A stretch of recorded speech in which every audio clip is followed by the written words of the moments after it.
Hey folks, this is Vince with Ad's Gaming Addiction, and welcome to episode 30 of the DGA podcast. I am your host, Vince, and with me is... Idly. Idly! Idly, who just woke up. Just woke up. Needs coffee. She looks great, folks. She looks great. So, Happy New Year, everyone. Yeah, we're rolling into 2022, if you can believe it. Let's see if I can find the appropriate sound effect. I'm ready to irradiate your existing brain cells. No, that's not it. Let's rock and roll! There we go. Alright. Sure. So, what are we doing this month? Well, we were thinking about just talking about ideal gateway games. Gateway games are, well, games that you can sort of play and ease your way into a particular genre, specifically board games. So, for example, there's, a pretty common misconception out there that when you go to the store, oh, these are all the board games that exist. Scrabble, Monopoly. On occasion, you'll go to Target and you'll go, Catan, what's that? I've never heard of that before.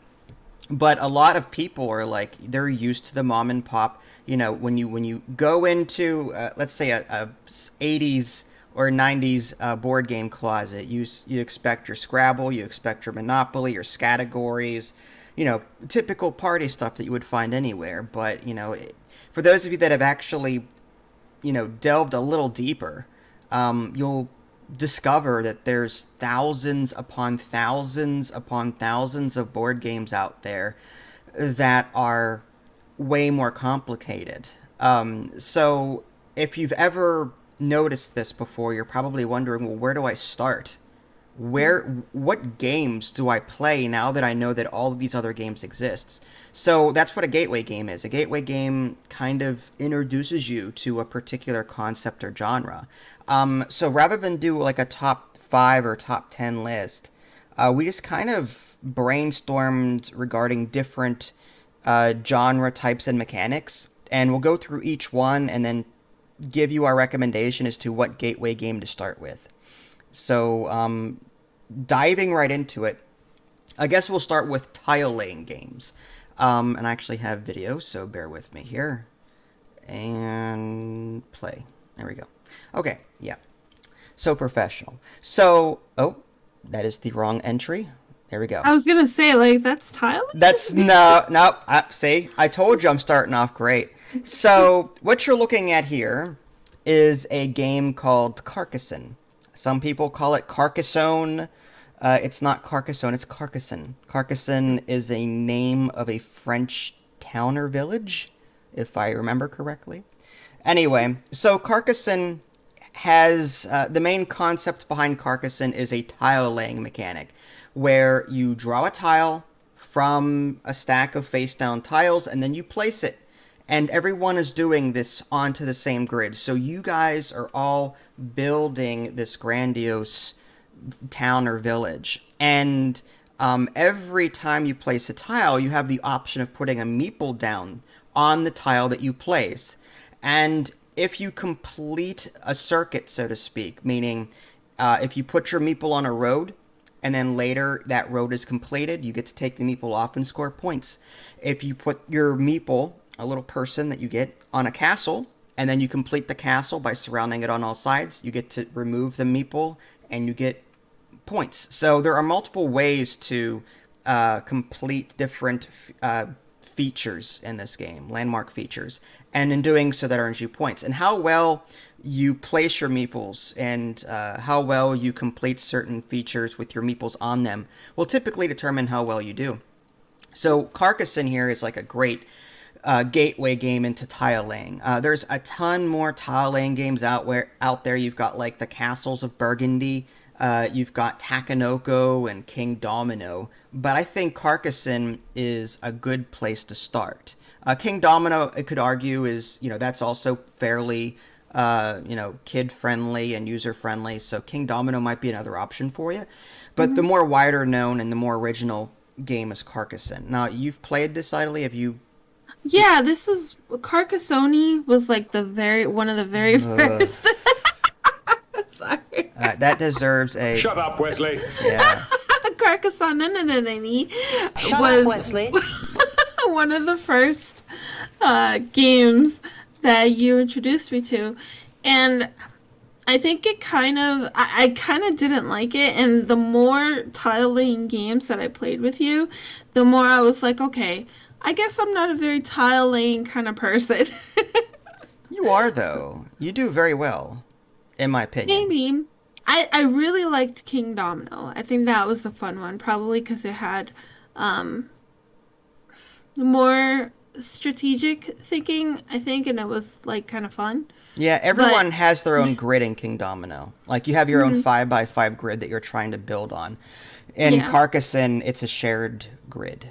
Mm-hmm. So, and it's not really a grid. You can expand the city any way you want to with no dimensional borders or anything. You could just keep going with it. Isn't Gem Rush also a tile-laying game? It is. Gem Rush is also a tile-laying game. A little That's bit more involved. More involved, yes. Yeah. But it is an option. Gem Rush is actually on Steam, along with Carcassonne is on Steam, digital platforms. Gem Rush is also a digital game that you can find. So if you'd rather learn that way than, physically paying a lot of money for these board games, then you can totally do that. While Carcassonne is still like not my favorite game, Get I still off think my ship. Carcassonne, right? Carcassonne. Yes. Carcass. Carcassonne. Okay, Carcassonne. I got it. Carcassonne. That's what I said.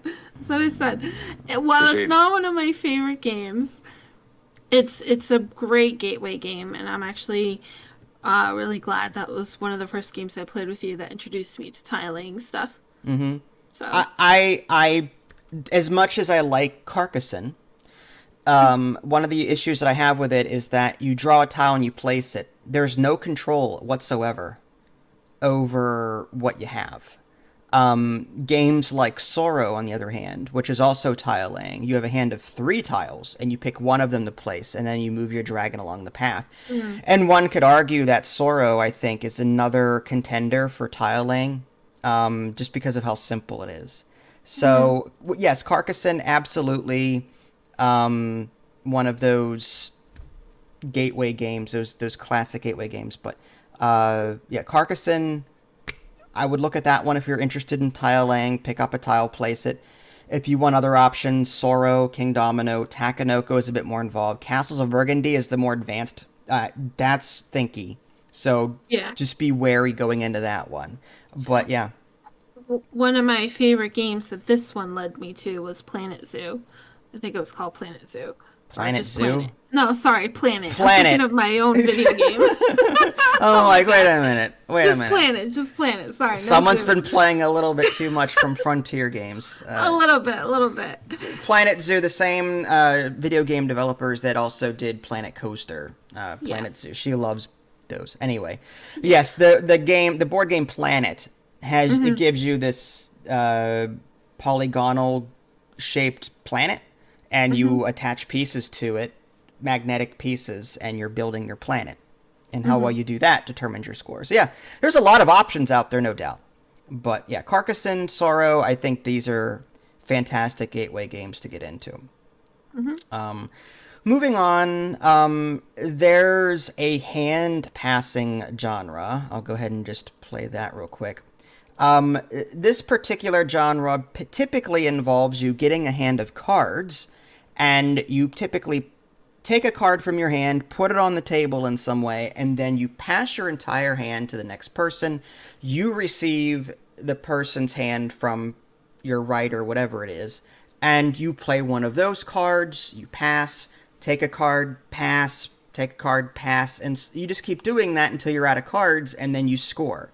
Sushi Go is what you're looking at here, and Sushi Go is as simple as it gets. Eventually, they introduced like Sushi Go Party, which has more cards. It allows you to build your own deck, so to speak, of different different card types to use for your game. In the original Sushi Go, it was just a deck and you used all of it and that was it. Sushi Go Party introduced more card types, but then you go, okay, pick 3 appetizers and pick 2 entrees and pick 1 dessert, and you picked all those card types, you mashed them together in a deck, and that's where Sushi Go Party became a bit more involved and customizable. But Sushi Go, I think, is a great gateway game into this, and that leads into other games like, say, Seven Wonders, where you're doing much the same thing. You're taking a card, you're passing, take a card, pass. Seven Wonders is a bit more involved because you're scoring over science and military, and I think there's blue estate cards, and there's a lot there. But I think Sushi Go is a bit more simpler. Any thoughts on the whole take a card, pass it? I feel like there's so many of them, and I think I'm getting a lot of them mixed up with just regular hand, deck building, or just, having cards in your hand. Deck building is similar in the sense that, you're dealing with a lot of cards, but in hand, this particular genre, you're not actually building a deck here. You just get a hand of cards and it's a drafting, basically. The mechanic is drafting. And when you're drafting, you're taking cards from other people's hands, just by passing it around the table. So in reality, what you're looking at here is a hand drafting style mechanic. But did you enjoy this particular? I liked Sushi Go. I think I liked it better than the, what was it, the dice one? There's Seven Wonders. Seven Wonders. I don't think we don't have the board game. I have it on my phone. I play that on occasion. I was talking about the other versions of Sushi. Yes, Sushi Go Party. There's Sushi Go Dice, where you had dice and you were passing those around or something. It's been a while. But yeah, I think this is the classic that you're looking at here. But yeah, there's a ton of games like this. I liked the classic. I think I kind of maybe liked it better than the dice, which is crazy because I love dice games. But I don't know. I think Sushi Go is a great gateway game. Okay. For sure. Fair enough. All right. Moving on to the next entry. So this particular type of game, genre, mechanic, whatever you want to call it, is cooperative in nature. These are games that you can work together with your fellow man rather than compete to earn victory points, as is typical, or eliminate your opponent. This is fully cooperative. The game that you're looking at right now is called Forbidden Island. In this game, you and your fellow people are on this island looking for artifacts, and while you're doing that, the island is sinking. And there is a deck of cards that you'll be drawing from, and that will tell you which of the tiles, which represent the island, will start to sink next. And if a tile is flooded and the card comes up again, then it is eliminated from the game. So you start losing pieces of your island as you play this. So it's a rush to coordinate and get all these artifacts and get out before the island sinks. Everyone has their own unique abilities. This person can clean up tiles or deflood tiles faster than others or better than others. This one can move around. This one can pass objects. I don't know. These cooperative games typically have similar rules. This game leads into other games like Pandemic, which is everyone works together to cure 4 diseases. And again, everyone has a role to play. The scientist or the engineer, whatever, does this, and the radio operator does this. There's a lot of cooperative games. Flashpoint Fire Rescue is another one that you're working together to save people from a burning house. And again, each person has a different role to play. That way you don't have one alpha person controlling everyone. Although, to be fair, that is the downside of playing these cooperative games. You can typically have one person, if they're rude enough to not realize they're doing it, just sort of take control. And I admit I've done that on occasion. I'm guilty of it. Where, okay, you should do this, and you should do this because it's the most efficient thing to do, and you should do this. And some people like that. Some people like having a leader take charge. Others like a more independent approach and want to do their own thing. It all depends on your group. So just be warned that if you do play these cooperative games, you may have that alpha leader that may want to control everything, but it depends on the group. If you communicate well enough, then you should be fine. So what did you think of these games in general? I don't remember you playing Forbidden Island, but I've never played Forbidden Island. I would love to. I think it looks like a lot of fun. But the co-op game that you introduced me to, that I actually loved, was Castle Panic. I believe it was Castle Panic. Yes, we worked together. Monsters spawned from the outside and worked their way into this ring, and your castle was in the center of this ring, and you had to play archer cards and other attack cards to eliminate these monsters. Yeah, that was one of my favorite games, and it led to some other co-op games that I just absolutely adored, like Raxon. You have a thing for Raxon. Yeah, I do. I really do. But it's my favorite. It's one of my favorite genres. I love co-op games. It's so much fun trying to work together with other people and try to, complete the objectives. For as competitive as you are, I'm surprised, but at the same time, I can see that you're competing against the game itself, so you're still competing in a way, but you're cooperating with others. And you like video games like Left 4 Dead and Warhammer and other Vermintide, so like you don't mind working with other people to complete a common goal. I'm competitive, and that's why I like co-op games, because if I lose, I get mad. And if I lose with other people with me, I don't get as mad. Misery loves company, I see. Yeah, exactly. I see. Makes sense. Any other games to talk about before we move on to the next genre type? Okay. Almost all. Oh, what's that Star Trek? That Star Trek deck. It wasn't a deck builder, but it was also a co-op game. Star Trek. There's a deck. Well, there's a mode. There's the Star Trek: The Next Generation deck building game. By nature, it's competitive. However, there is a cooperative mode where everyone is fighting the Borg. There's a mode where that is a thing. I could have remembered there was like a grid, like a shopping thing, and then you grab those cards, and then you had like each person was a different character. I think there was like the Doctor and LaForge. They had like their own little. Oh, yes, 5-year mission, maybe. I think so. Star Trek 5-year mission. You could play as the original cast, or you can play as the Next Generation cast. And then you had there was green alert, yellow alert, and red alert, or something like that, and different alert cards, and you had to roll dice and take. Yes. You had to assign the dice to the cards to clear them, and each character had different abilities. LaForge could do this, or Picard could do this, Spock could do this, whatever. That was a great game. That was a good. Yeah, that's a good cooperative game. Although 5-year mission could have been themed any which way. It could have been Lord of the Rings. It wouldn't matter. You could theme it any which way, and it would still have the same gameplay impact, I think. But anyway, that was a good one. All right. Next up, we'll talk about a genre that involves a little bit of hand management and area control. This is a game that we streamed or played recently. It's called Ticket to Ride. Ticket to Ride is a game where you have you've got this board. The default is the USA, United States of America. There are other Ticket to Ride separate things you could buy. Europe, there's Pennsylvania even. There's a lot of them. But anyway, you have routes that you're trying to complete. You get these ticket cards, and they say, well, at the end of the game, if you go from here to here with your trains, then you get extra points. If you don't, you lose points. You play colored cards from your hand, like 3 red or 3 yellow or 4 blue, whatever, and you discard these cards, and then you put your own trains onto this map to complete these routes.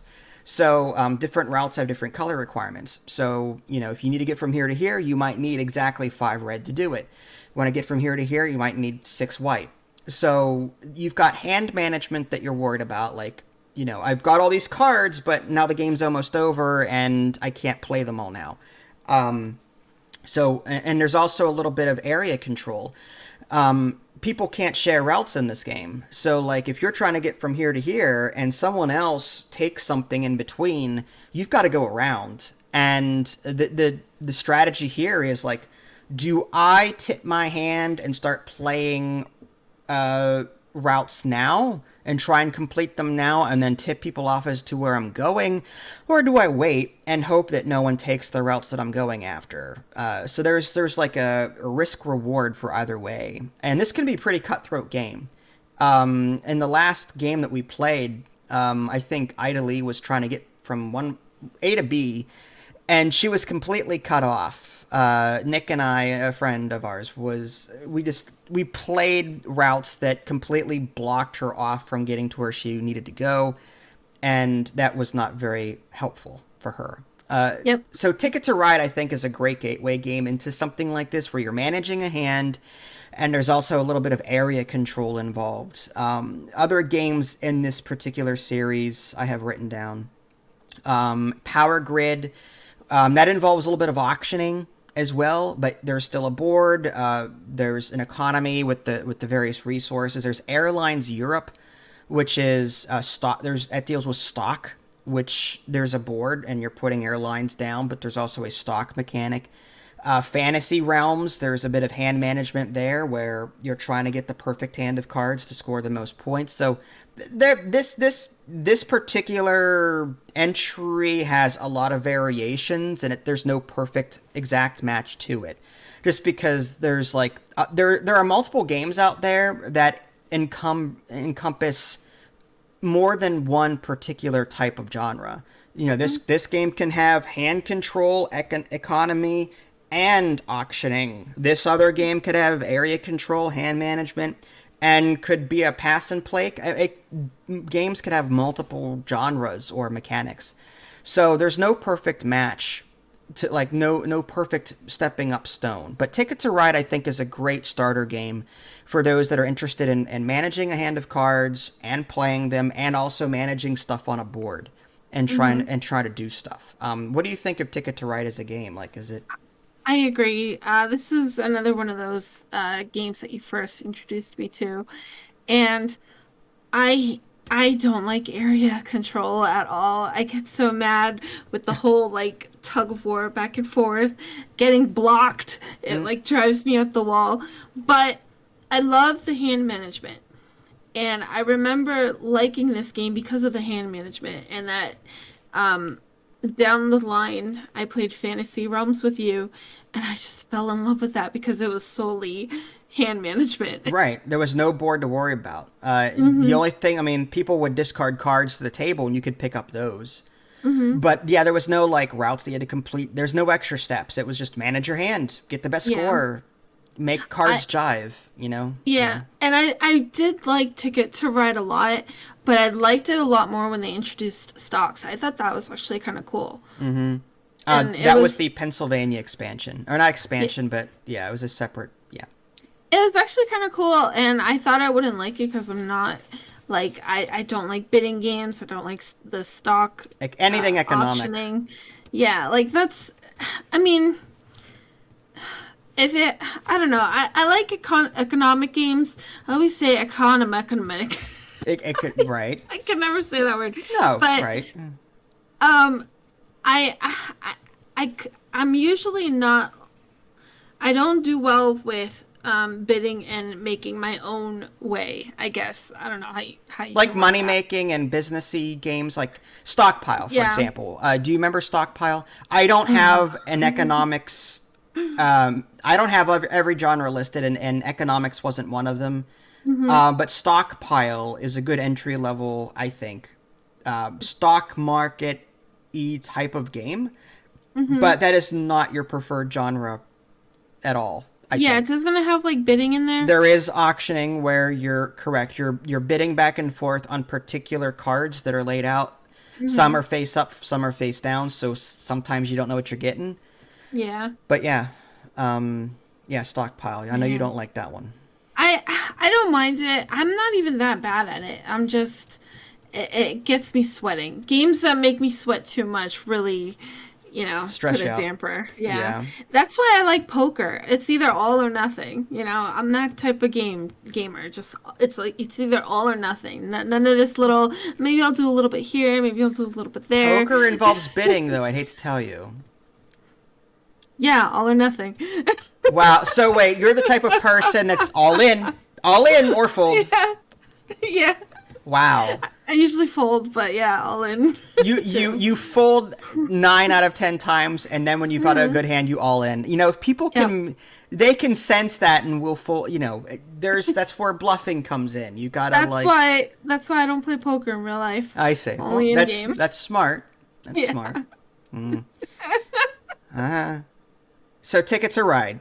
That is, I think, one of the gateway games into a hand management area control style game. Again, other entries in this: Power Grid, Airlines, Europe, Fantasy Realms. I would take a look at those too, but those are more advanced Euro games. Ticket to Ride is where I would start, particularly the US version, not the Europe version, not the Pennsylvania. Just do the classic Ticket to Ride first. I think I think Fantasy Realms would have been a great gateway game, I think, in my It is. The only thing to worry about is some of those cards score funny. So yeah, they do. It took me rereading it and looking at there were 1 or 2 cards where I'm like, how does this work? Luckily, there's an app that you can download for Fantasy Realms, and it will calculate all that for you. If you don't want to do the math, if some of those cards are confusing you can download the app for free and play it. So yeah, Fantasy Realms is a great alternative to Ticket to Ride, I think, with the app. It's one of those easy to understand, hard to master. Anything that's easy to understand but hard to master is a gateway game to me. Okay, fair enough. No, that stands to reason.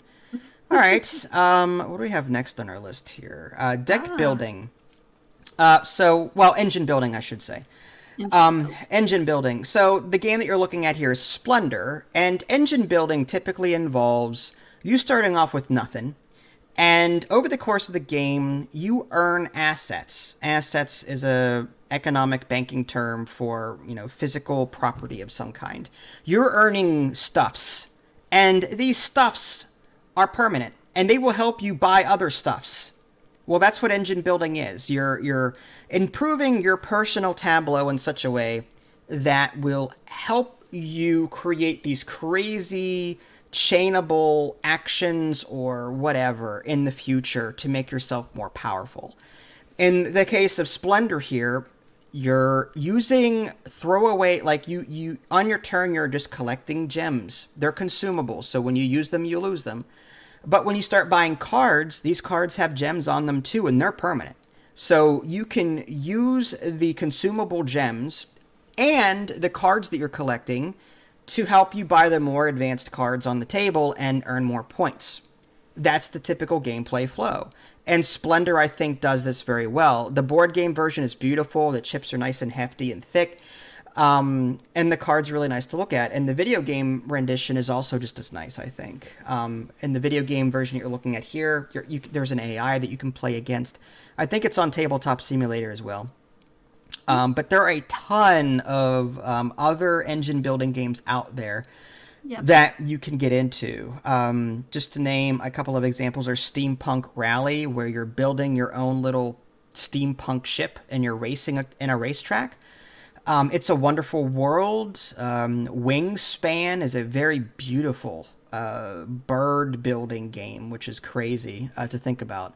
Race for the Galaxy, you're building a tableau of cards. The iconography can be confusing to newcomers, so it may not be a good gateway game, but Race for the Galaxy is pretty fun to get into because you're building a tableau. But in terms of engine building, I think Splendor is a great starting point. Any thoughts on engine building in general, hun? This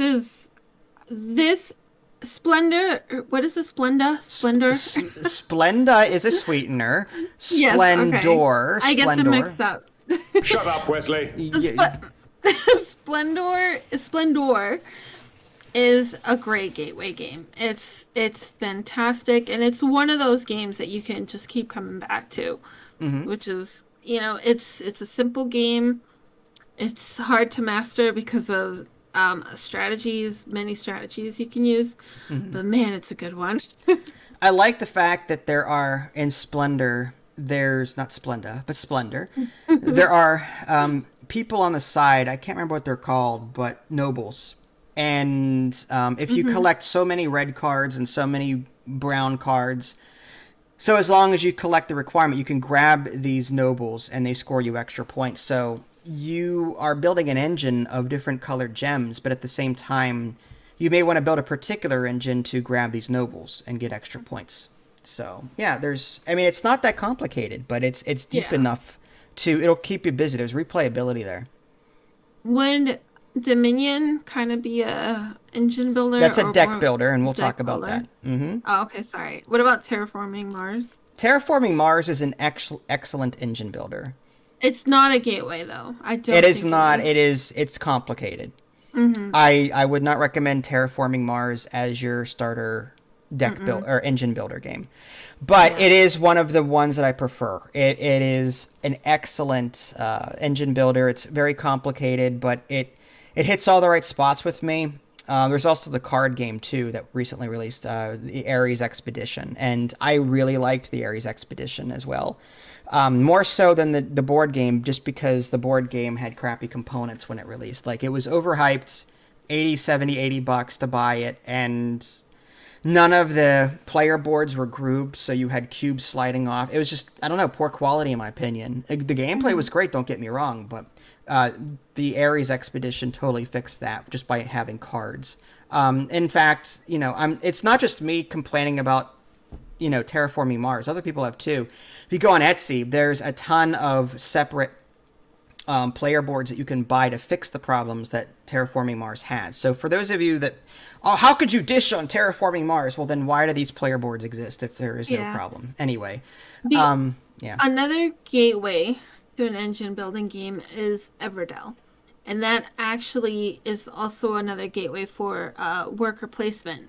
And it's a fantastic game. You build a tableau of up to 15 construction and animal cards or critter cards, and it's very easy to understand. And there's like little symbols that you kind of have to keep track of, I think. And there's resource collection as well. And it's a pretty fun engine buildy gateway type of game, I think, because it's pretty easy. I've never played Everdell, so I cannot approve or deny. The fact that it has so many different mechanics in it gives me pause, but maybe Everdell might be like a next step up from Splendor if you're looking to look at multiple genres. Yeah. Splendor is focused on engine building, whereas Everdell seems to be a mismatch of different. Yeah. Splendor's like resource management too, though, isn't it? Splendor, yeah, there is some resource management. I mean, you can only have 10 gem chips, so you have to, once you're up there, you have to, pick and choose. Do I buy something or what? Yeah, so there's a little bit of resource, but not as deep as some other games. Yeah, Everdell has worker placement, engine building, and resource management. So, and I think it's pretty easy enough to let it be called a gateway game. Okay, fair enough. Yeah, I'm not going to disagree on that. But engine building is my favorite, just for the record. I like engine building games. The next style of game to talk about, let's hit play there. So what you're looking at is a game called Settlers of Catan. This falls under resource management, a little bit of area control as well. So Settlers of Catan is a game where you're playing the odds. You've got this land, and you've got numbers on each piece of land, and it's a hex-based grid, as you can see on the screen there. And dice are rolled every turn. Whatever number comes up, that's the land that will produce resources. So you're looking to put settlements down adjacent to the popular numbers, like 8 or 6. 7 is the thief. If the 7 is rolled, then the player can move the thief around and steal resources from other players, prevent land from producing resources. But typically, your goal is to get 10 victory points or so. And you're putting settlements down and roads down, trying to expand your empire and get as many of the popular numbers as possible. But there's also, in addition to managing resources in this game, like wood and brick. There's a bit of trading involved. This is one of those games where, yes, you're competing to get to 10 victory points, but you're sort of forced to work with other players because you're not going to get every single resource type in this game typically, at least at the start. So you're always asking other people, I'll give you a brick if you give me 2 wheat, or, there's a lot of trading going on in this game, a lot of social management in this game too. So Catan, I would still argue, is still a good gateway game, despite the fact that it has a lot of different mechanics that it encompasses. Again, you've got the trading, you've got resource management, there's a bit of dice rolling. But all in all, the gameplay is very simple. On your turn, you roll a die, you roll 2 dice, and whatever number comes up, everyone gets that particular resource, assuming they've got a settlement next to that number. And then you have the option to trade, and then if after that you can buy... you can expand your empire if you've got the resources to do it. That's it. It's very simple to play. That game, it comes to resource management, that will lead into other games like Stone Age and Lords of Waterdeep. In Stone Age, you've got this grandiose board, you're assigning workers to gather food, and then these workers are gathering brick, and these people are gathering this and this, and ultimately you're trying to buy victory point cards and other things. Stone Age, I think, is a bit more advanced than Catan when it comes to, all complexity. Lords of Waterdeep is another cool one. You're collecting resources. In that game, you're collecting heroes or adventurers of different colored cubes, and then you're turning those in to complete quests. But there's you can buy buildings, and you can charge people to use those buildings. There's a lot to that too. But I think Catan, one would argue, is a pretty classic gateway game. There's a reason why if you go to Target, you always see it. Mm-hmm. Compared to, say, if I go to Target, I won't see Lords of Waterdeep typically. I won't see, other more complex resource management style games. Catan is the popular one, and for good reason. It's one of the more simpler ones. You've played Catan, Hun, I think. Mm-hmm. What did you think of it? Was it you didn't like it too much? I wasn't too big on it, to be honest. Mm-hmm. I don't know, something about it that didn't jive with me very well, but I will say it is a gateway game for sure.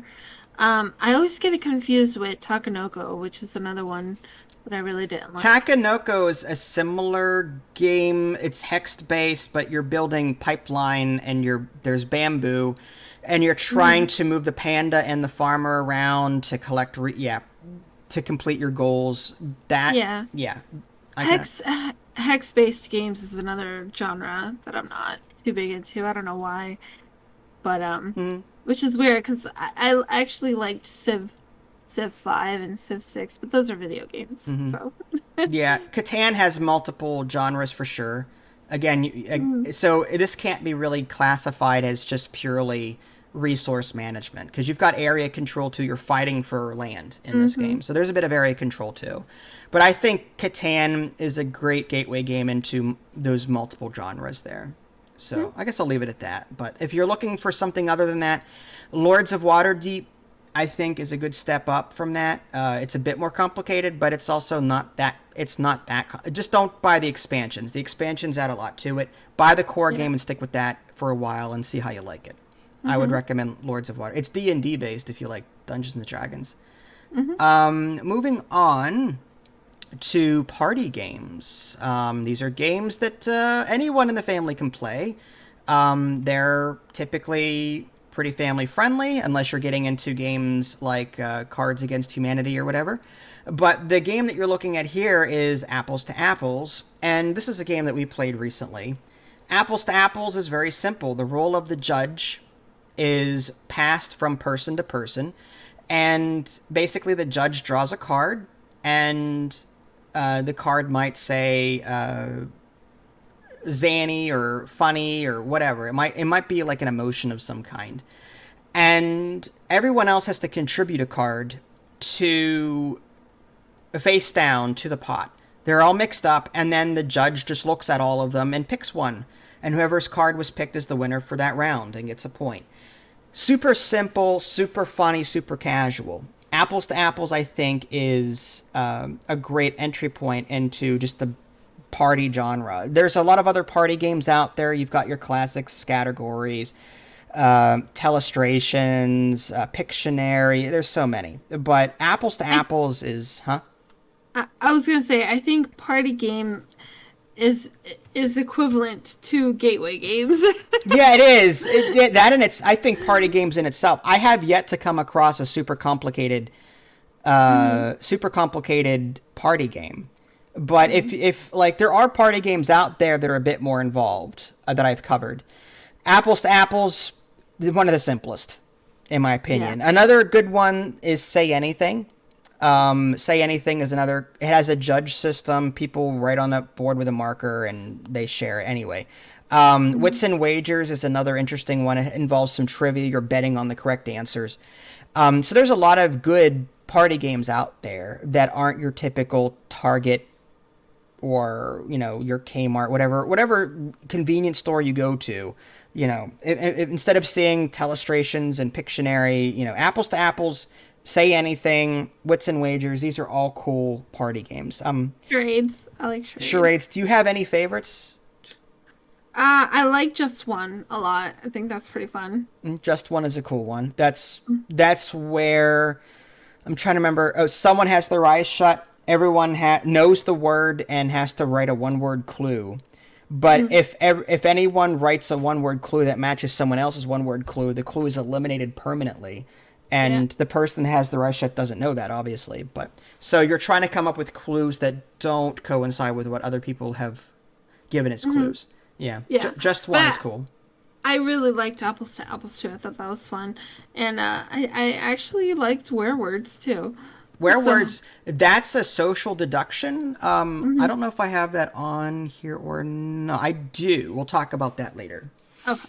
But yeah, party wise, if chaos is more your thing, I recommend there's a series of Flux games where, there's Star Trek Flux, there's Fantasy Flux, Sci-Fi Flux, there's Flux for everything. This company has gone crazy with Flux, and the gist of it is like a goal card is flipped up and it could be different. In the game, the rules change as the game plays. There's no instruction manual to really speak of. If you have the cards in front of you that satisfies the current goal, you win. But the goal can change. You can play cards to change the goal. You can put down various cards to affect other people. You can do crazy chaining combinations. Flux is chaotic. So if you like chaos, try a Flux party game. But anyway, so moving on to our next style game. This is the deck building genre. The game that you're looking at here is Dominion. This is the beta version of the Dominion game that's currently out there on Steam. Dominion is, deck building in general is typically, you start with a deck of 10 cards. In fact, everyone starts with the same 10-card deck. And typically those cards are like 7 of them allow you to get a coin, and the other 3 are some kind of attack card or maybe a victory point card, whatever. And on your turn, you have a hand of 5 cards, you play them, and using the money that you get in those cards, you can purchase new cards from the array and put them into your discard pile. And when your deck runs out, you shuffle your discard pile into your new deck. So your deck is continuously growing as you keep playing this deck builder game to the point where someone satisfies the victory condition and you win. Or someone wins. And this game is all about strategy. How do you build your deck? Do you build a fat deck and, try and create this overpowerful thing? The downside to doing that is, if someone's shooting for victory points right away, they may get more than you because you're focusing more on economy-based cards rather than victory point cards. It varies from game to game. Dominion here is one of the more simple ones in that there's no attacking other people in this game, not really. Not like Star Realms, where you're trying to knock out your opponent permanently. In this game, you're trying to get estate cards into your deck to get victory points. The problem with estate cards is they clutter up your hand. They have no use other than being victory points. So if you go for victory point cards early, you may not have the economic cards needed to really do much on a turn should you draw a bunch of estate cards. You know what I mean? So, Dominion, I think, is a cool starting point for deck building. If you're into more aggressive games, then Star Realms is another cool one. That gives you permanent cards sometimes, though, to where you draw them, you put them in front of you, and they act like as a shield against your opponent's attacks in some way. There's a lot of other ones out there. Aeon's End is another one. I'm trying to think of some other ones that... let me take a look at my list. Mystic Veil is a really unique deck builder where you've got sleeves, actually, and you can build a card, but parts of it, up to 3 in all. So you can sleeve the top third of a card, and then later down the line, you can sleeve a bottom third into that same card, so that whenever you play it, you get the top third benefit and the bottom third benefit because you've played it. So you're like building a card in thirds, and as you draw them, you will eventually be able to do more than one thing per card, which is really cool. Mm-hmm. It's also push your luck, but I'm not getting into that. So what did you think of deck builders? I know this is one of your favorite genres. Yes, I love Dominion. I keep getting it mixed up with Sentinels of the Multiverse, mm-hmm. but that's a fixed card game. It's just, and that's actually a pretty good gateway game in itself. But yeah, I love Dominion. I love deck builders.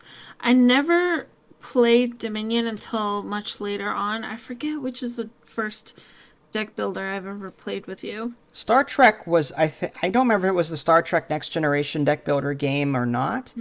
I don't think so. No, I don't remember either. It's been so long. We'll have to go back into those old videos and check. But all in all, Dominion's a great gateway deck builder for sure. And what's your favorite? Do you have a favorite? Fantasy Realms isn't a deck builder, is it? No, it's not. That's more of a hand. There's no building a deck there. Yeah. You're building a hand, but not a deck. I liked Shards of Infinity. Okay. Shards of Infinity is a good one. It's very similar to Star Realms in a lot of ways, because you're still attacking your opponent. I think Shards of Infinity introduces a mercenary mechanic where instead of buying a card, you can actually just pay your currency that you have on your current hand to borrow the effects for that turn only. That way you're not cluttering up your deck. So I think that's what separates Shards from Star Realms, but it's been a while. Pathfinder is another interesting one that I've played once or twice, I think, on Steam. It has a huge following. But yeah, there's a ton of deck builders out there. If you like the idea of building a customizable deck, if you're one of those people that, let's say you're a video gamer, and you play Slay the Spire every day, if you play video games that involve building a deck of some sort, a roguelite deck builder, like, what is it? Dungeon Train or Train something. I don't remember the name of it, but there's a lot of video game deck builder roguelites out there. If you like those games, then you'll like these tabletop deck builders as well, I think. And Dominion is the place to start, in my opinion. All right. For sure. Anything else before we move on?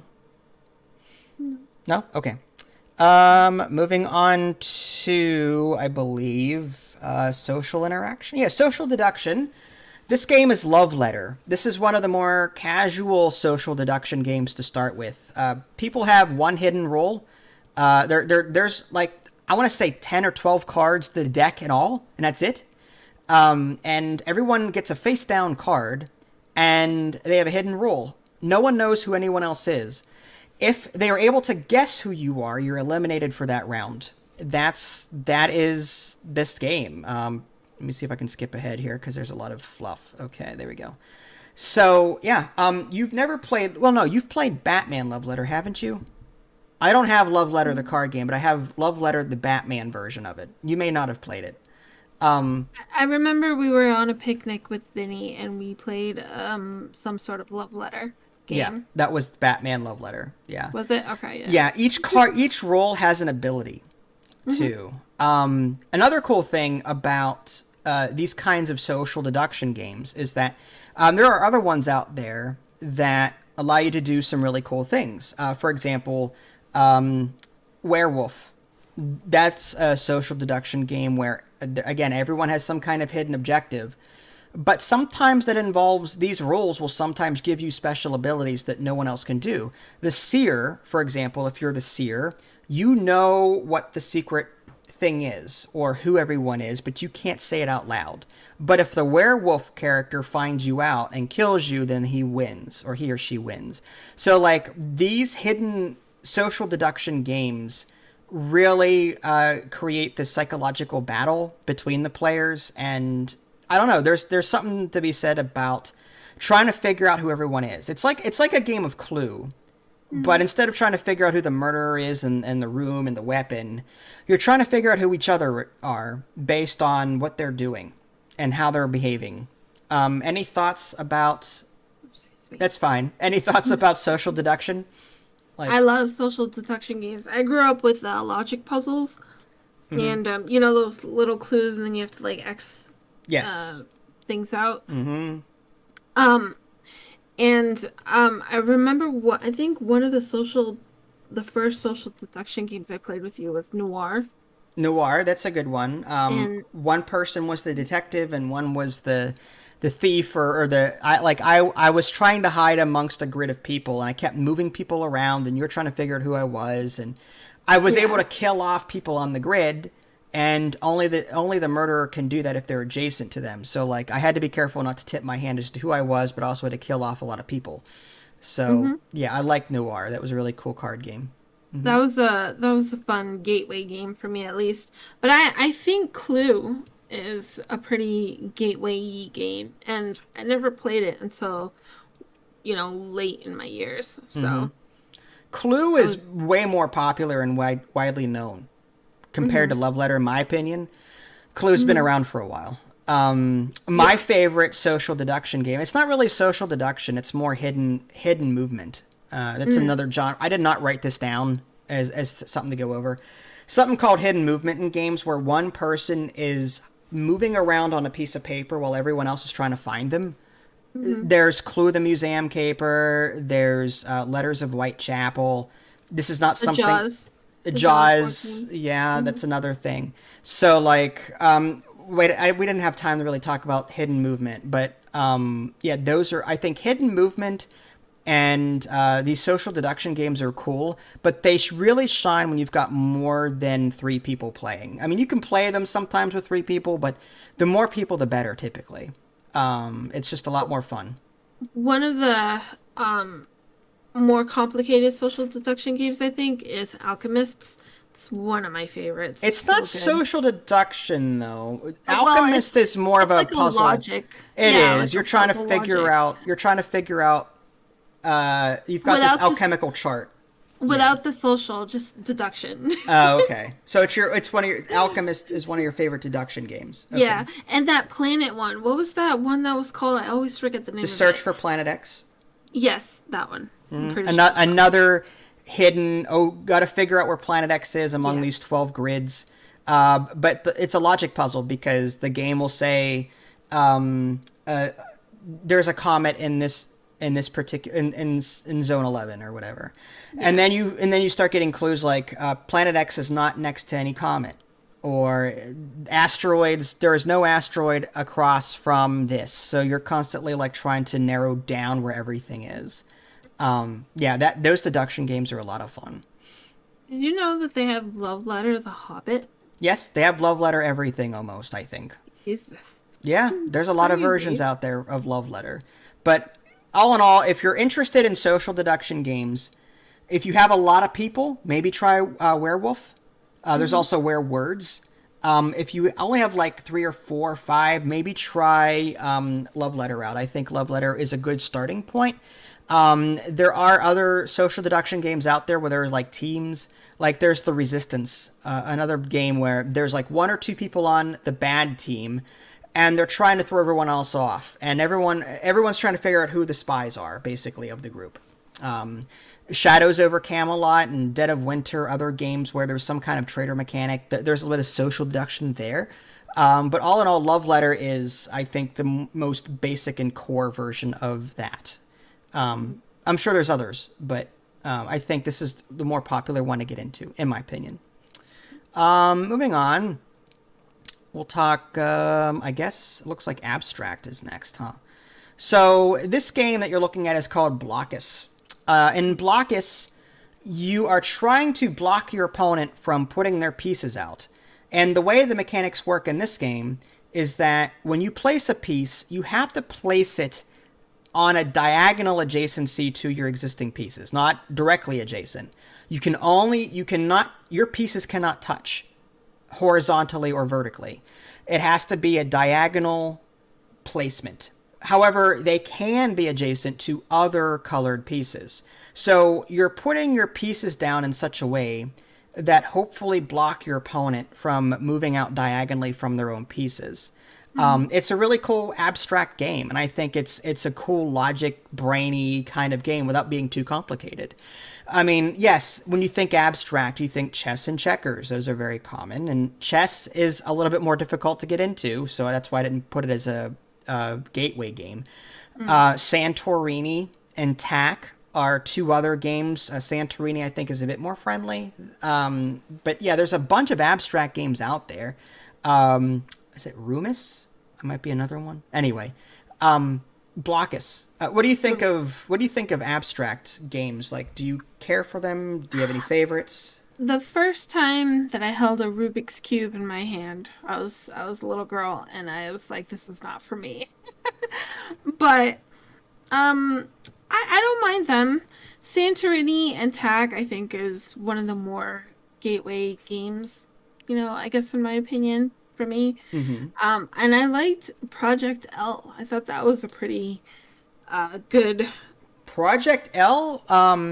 More of a deck builder, I think. I mean, it is abstract because you're using the pieces that you collect to then put on cards to complete them. So yeah, you are abstractingly, like you are using a bit of abstractness in that you're taking your Tetramino pieces and filling up cards and completing the pattern. That's abstract. But Project L also has not a deck building, but a piece building element. Because the cards that you complete, you get more pieces. So you start the game with 1 or 2 pieces, and then you end up the game with like 7 or 8. You know what I mean? And they will help you complete the more advanced cards. So yeah, you've got a Project L is like abstract, but also very Splendor-esque in that regard. Yeah. And what was that one with the dinosaur bridges? Oh my gosh. Hold on. Dinosaur bridges? Yeah, like were they dinosaurs? I don't even know if they were dinosaurs or not. Oh, that's helpful. I know. They were like these long... Let me consult my 500 board games behind me, and I'll let you know what I come up with. I'm looking right now. Remember the thumbnail for it. Yeah, Blockness. The Loch Ness monster. Oh, yes. Those weren't dinosaurs. Those were like hydras, like it's water. Those were Loch Ness monsters. That's why it's called Blockness. Right. So in that, you had a head piece and a tail piece, and you're building off either end, and you're trying to block your opponent, put as many down as you could. Yeah, so that's a good gateway. I forgot about that one. If you're looking for a gateway game that has a it's very similar to Blockus. This, what was it? Blockness, or what was it called? Blockness. Blockness. With a CH in there? Blockus. BLOCKNESS. Okay. Blockness. That's a blue-orange game, if I'm not mistaken. I think so. Yeah. Blue-orange games, I think. And there was also Cloud City. I thought Cloud City was a pretty good one, too. That Cloud City... I don't remember that one. It was the one where you had to build cities at a certain height, and you had to build, I think, like a bridge across it or something. If they don't make a bridge. Oh, yeah. I remember. I vaguely remember that. That's also very abstracty. Okay. Cloud City. I think that was that Blue Orange as well? Blue Orange makes a lot of family-friendly games that are pretty simple. I would check them out, guys. Yeah. I sent you the link on Steam, but okay. Yeah. All right. Cool. All right. Any other thoughts about... I know you don't like abstract too much. Abstract is abstract because there's no dice. There's no luck. It's a lot of it is outthink your opponent. A lot of these abstract games are outthink your opponent. That's why I like them. That's why 3D tic-tac-toe. I like 3D tic-tac-toe. Wrong. 3D tic-tac. Well, fine. Oh wait, what was the one that was actually kind of cool? You dropped. Drop It. Was it Drop It? Drop It. That is part abstract, part dexterity, because how you drop the piece and how it's rotated, there's a bit of luck involved in how it's going to bounce off of things. It's not, there's randomness in that. So I don't know, it's part abstract, but also part dexterity.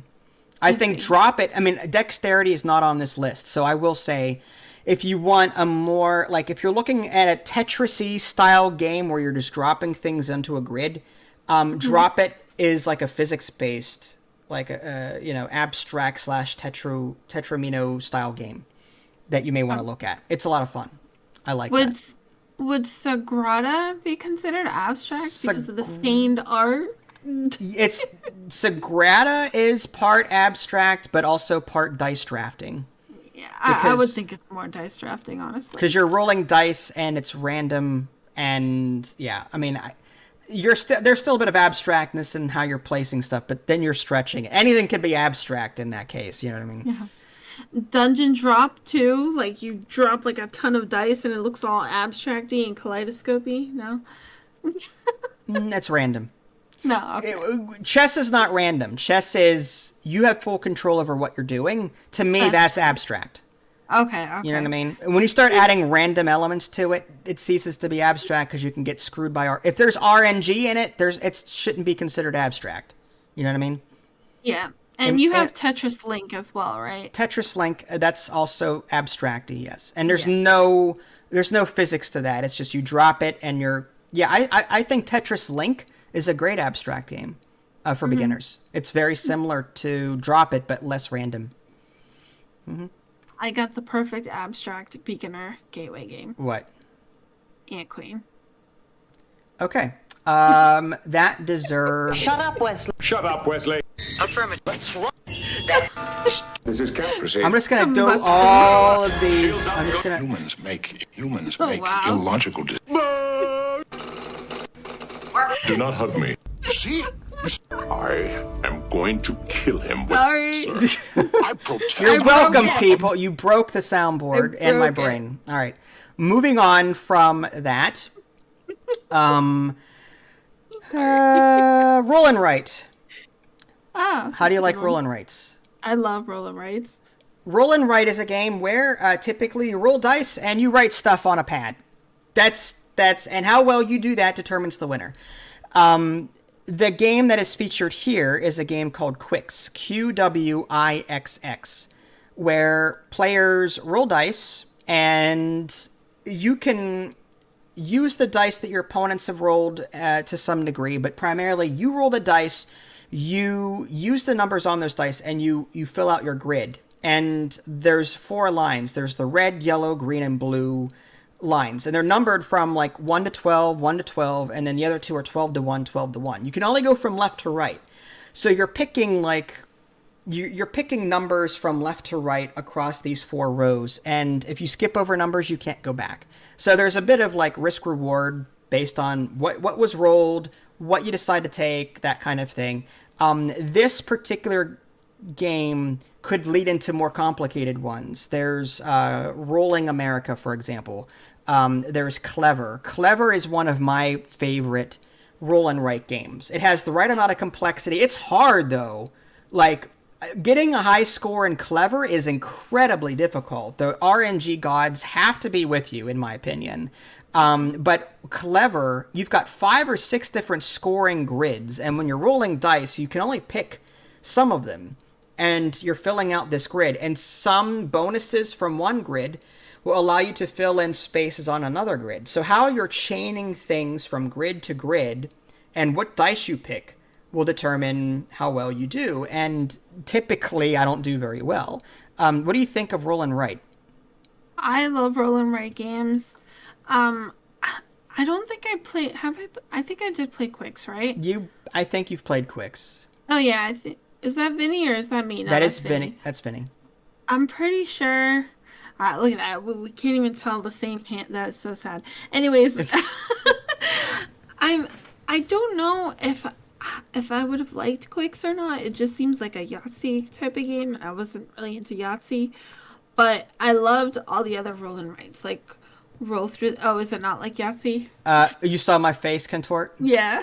Okay, it is not like Yahtzee. Again, No, whoops. you're rolling dice and you're picking a colored number and you're adding it, I think, to a white die or something like that, and you're filling in numbers on your grid.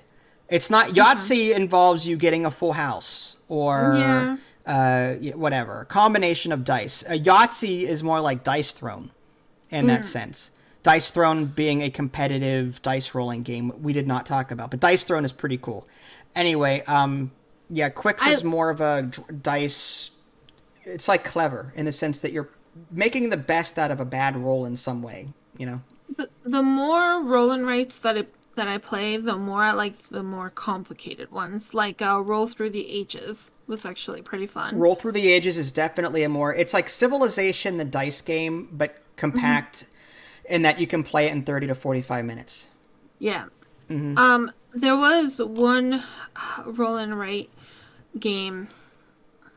Not a role player tale, although that was a good one too. It was like you rolled for symbols, and it was almost. Was it Role Player?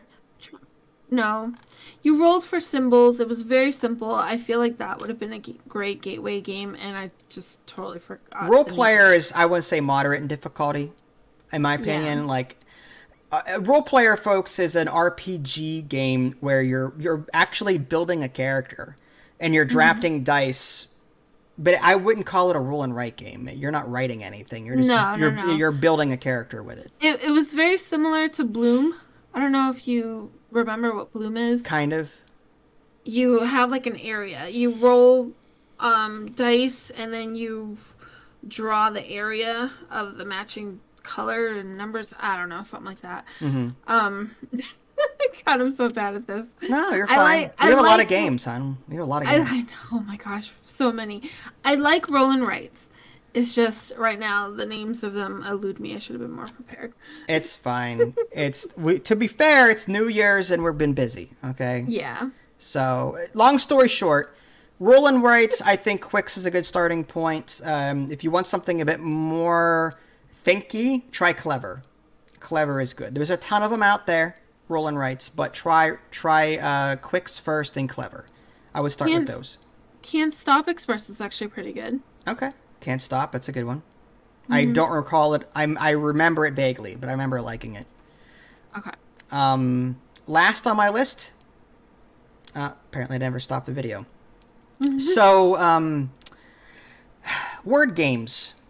Yes. Word games are games where words are like the primary star of the show. And these are the ones that I am not very good at. I'm Scrabble, word domination or something like that? I think so. This game that you're looking at is called Code Names.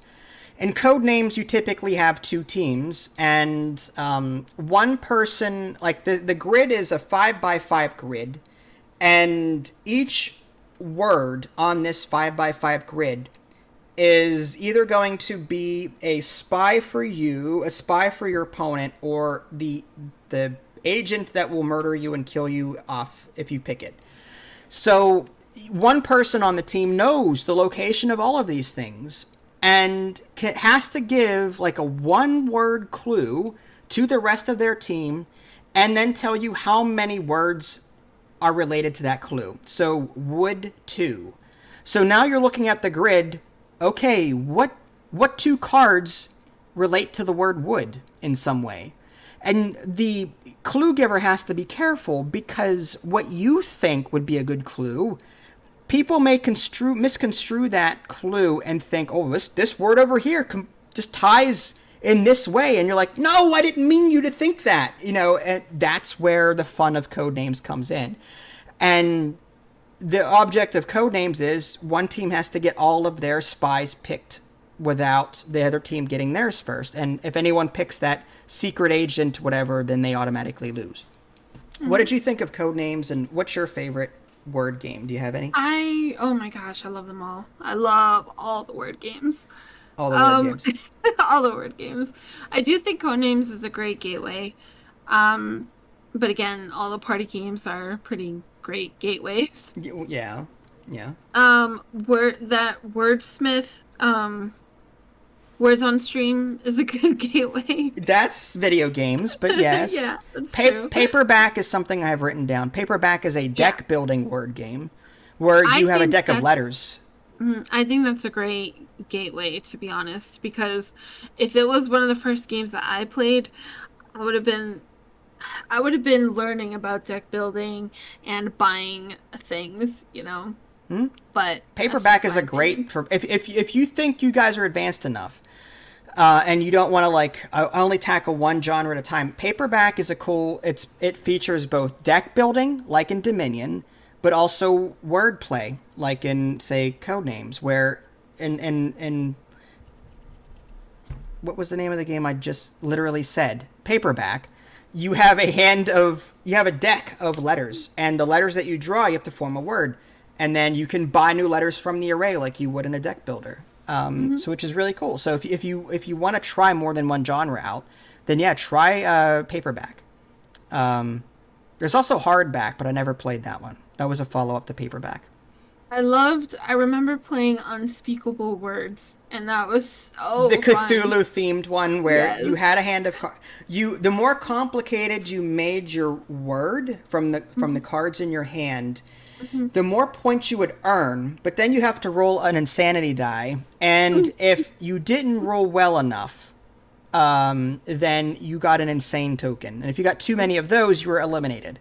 So by creating these crazy words that are really good, you got insane faster. So it was a risk-reward kind of thing. You can even like make up words too, wasn't it? And on your very last insanity token, like you're one step away from being eliminated, you could form any word you want. You could QXWYT. It doesn't matter. Klingon for something, I'm sure. But anyway, yeah, that was fun. The other one that I think is a pretty good gateway for spelling and for point management, I think, is Wordsy. I think that's a pretty good one. Wordsy. Refresh my memory. You have like a 2x4 of letters, and you have to come up with a word that encompasses those letters, and you can have repeats as well, but it only scores once. Okay. So, I vaguely remember this, but again, not my forte. Not at all. Whenever we play a word game, you typically destroy me in every single occasion. Yes. Rewatch our word domination that we played on Tabletop Sim. Yeah. Yeah. I watch it daily. All right, we're back to this again. Hold on. Humans do not hurt me, sir. No, it's fine. Direction I'm ready to irradiate. Accessing lock.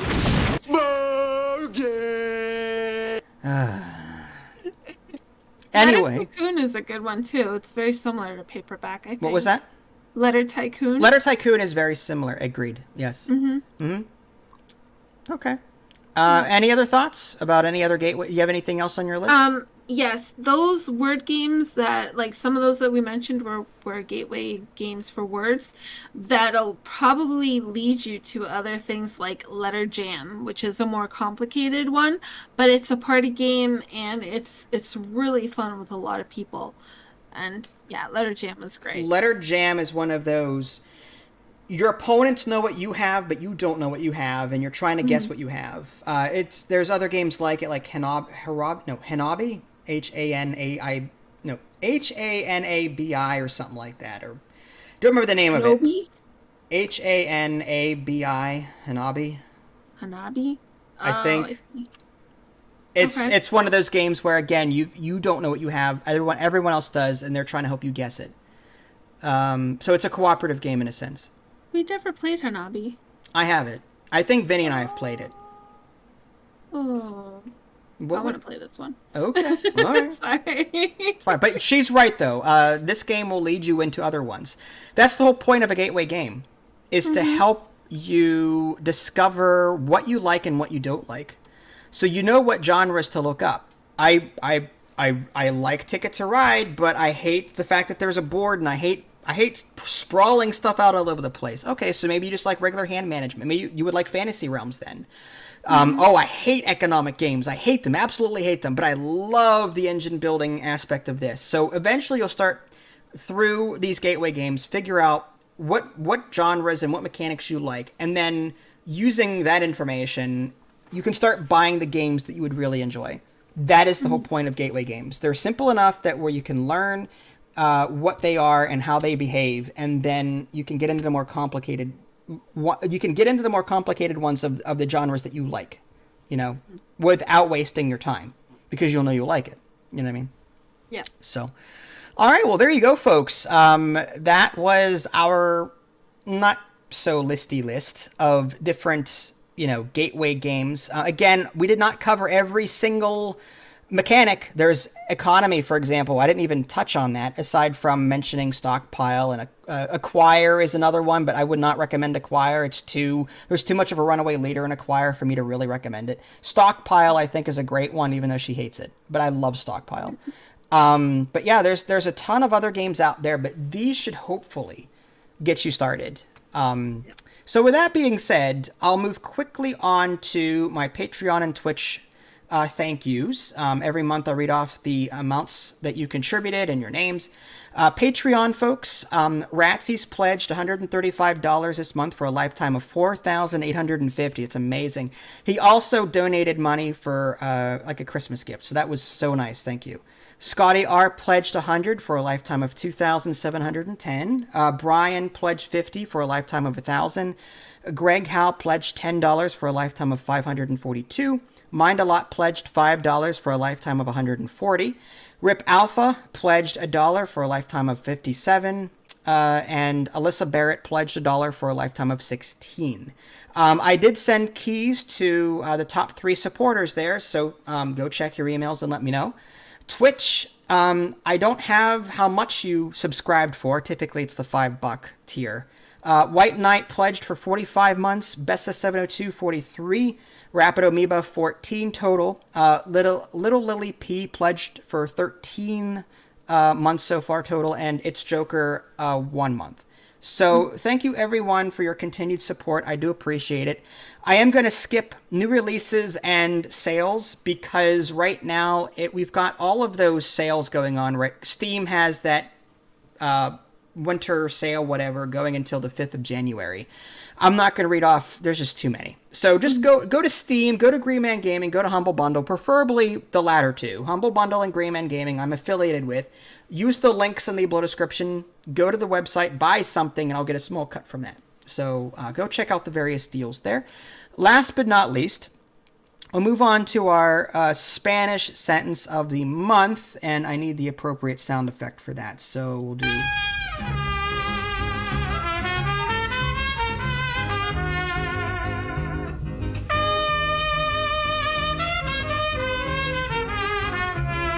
All right. I'm forgiven. Okay, so she hates me. I'm supposed to somehow figure out what this is. So you can do it, I believe. El cielo. There's no L. El cielo. There is an L. Is it really? Yeah, it's right there, right on the back of Picard's neck. I know, but isn't the L silent? I don't know. Anyway, No. El cielo este en can What? What? Oh, man, this is wonderful. En can nubledo. En can nubledo. ¿Quién lo encancaran king? El que lo encan... Brain... Que... You went in. Okay, what? Sierra. I'm just gonna give myself one of these. We're done. Try to translate I don't even know! What the hell is an encancarabledo? You try.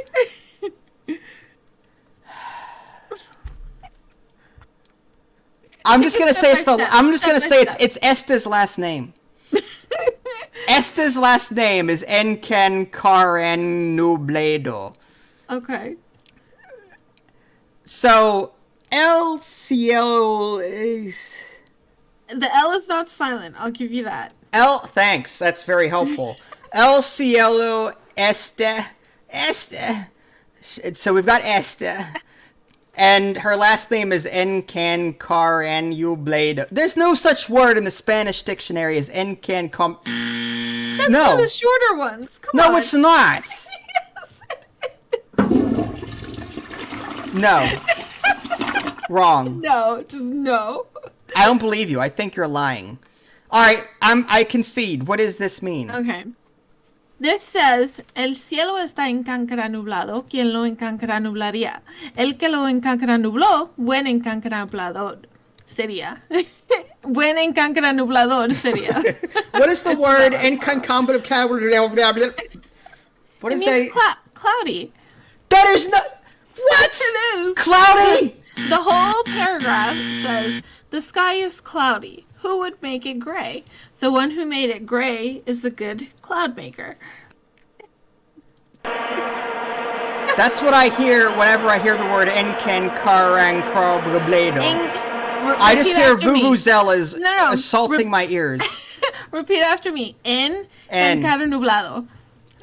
Why do you give me the first syllable and then you string the next 15 all together? Oh, sorry, I'll say it slower. Encancarnublado. Screw you, okay? I give up on Spanish. I give up on Spain. I give up on Mexico.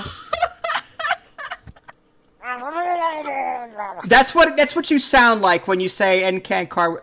Encancaranublado. Encancar. That's exactly. I just said it. Encancara nublado. Encancara nublado.